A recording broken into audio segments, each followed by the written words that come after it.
Israel की intelligence agency Mossad अपने काम को लेकर पूरी दुनिया में फेमस है। और वो भी क्यों ना, उसने ऐसे ऐसे मिशंस को अंजाम दिया है जो इम्पॉसिबल से लगते हैं।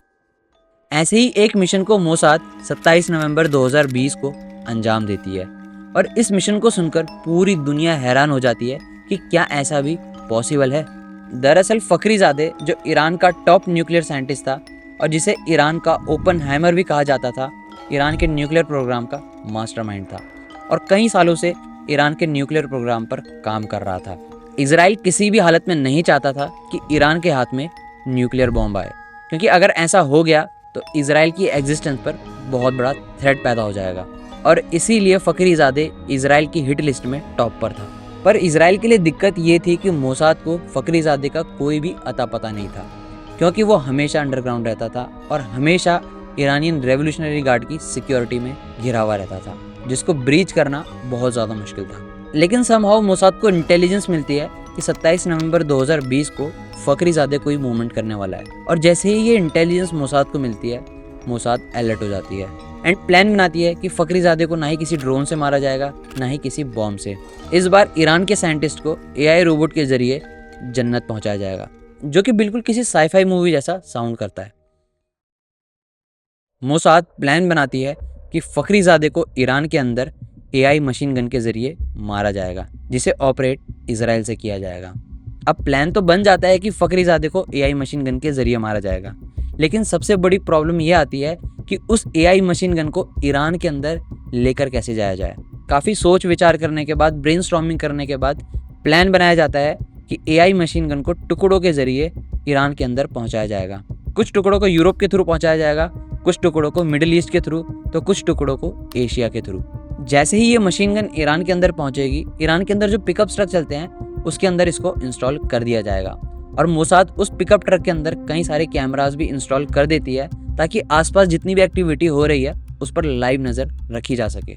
और एआई मशीन गन के अंदर भी कैमरास को इंस्टॉल कर दिया जाता है ताकि जब भी फखरीजादे उसके सामने आए तो एआई मशीन गन उसको पहचान कर गोलियों से छलनी कर दे। मिशन खत्म होने के बाद ईरान के हाथ कोई सबूत ना लग सके, इसके लिए मोसाद पिकअप ट्रक के अंदर एक बॉम्ब भी प्लांट कर देती है, जो मिशन खत्म होने के बाद ऑटोमेटिकली फट जाएगा। एआई मशीन गन से कम्युनिकेट करने के लिए इसराइल अपनी सबसे ज़्यादा एडवांस सैटेलाइट ओफेक 11 का इस्तेमाल करती है।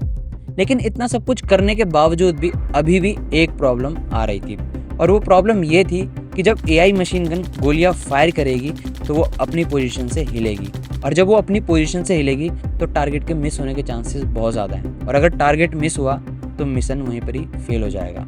लेकिन मोसाद की यह प्रॉब्लम भी सॉल्व हो जाती है। वो एक अमेरिकन कंपनी की हेल्प लेती है जो उसकी एआई मशीन गन के लिए स्टेबलाइज गिम्बल बनाती है, जो उसको उसकी पोजीशन पर होल्ड करने में मदद करेगी। अब मोसाद का अगला काम था फखरीजादे की कंफर्मेशन करना कि गाड़ी को वही ड्राइव कर रहा है। इसके लिए मोसाद फखरीजादे जिस रूट का इस्तेमाल करने वाला था वहाँ रास्ते में एक निशान ट्रक को खड़ा कर दिया जाता है, जिसके अंदर हाईली पावर्ड जूम कैमरास को इंस्टॉल कर दिया जाता है। ये कैमरास रियल टाइम में फोटोज खींचकर इसराइल के कंट्रोल रूम में भेजता है। अब सब कुछ सेट हो चुका था, अब बस इंतजार था 27 नवंबर 2020 के दिन का।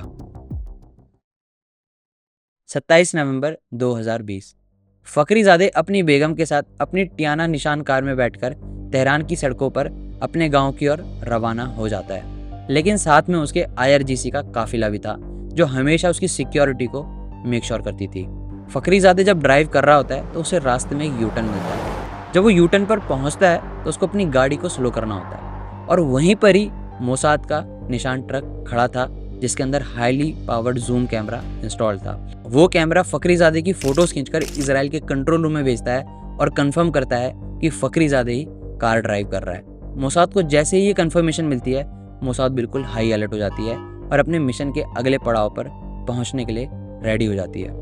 अब वहीं से कुछ दूर चलते ही रास्ते में स्पीड ब्रेकर आ जाता है, जिसके चलते फखरीजादे और उसके काफिले को अपनी स्पीड को स्लो डाउन करना होता है। और जैसे ही फखरीजादे अपनी कार की स्पीड को स्लो करता है, और इस बार ट्विस्ट ये था कि फखरीजादे की कार आगे थी और उसका जो काफिला था वो पीछे था, और जैसे ही फखरीजादे अपनी कार की स्पीड स्लो करता है, उसके ठीक सामने मोसाद का वही एआई मशीन गन वाला ट्रक खड़ा था, जो कि उसका काफ़ी टाइम से इंतज़ार कर रहा था। अब जैसे ही फखरीजादे एआई मशीन गन के सामने आता है, एआई मशीन गन में लगे कैमरास डिटेक्ट कर लेते हैं कि उसके सामने फखरीज़ादे है और फिर बैंग बैंग बैंग गोलियों की बारिश होने लगती है जो सीधा जाकर फखरीज़ादे को लगती है।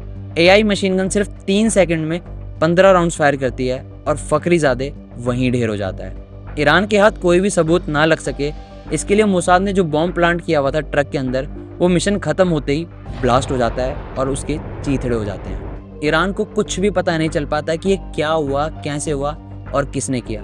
ईरान की जनता बहुत ज़्यादा गुस्सा होती है क्योंकि एक बार फिर से उनका जो टॉप साइंटिस्ट था वो मारा गया।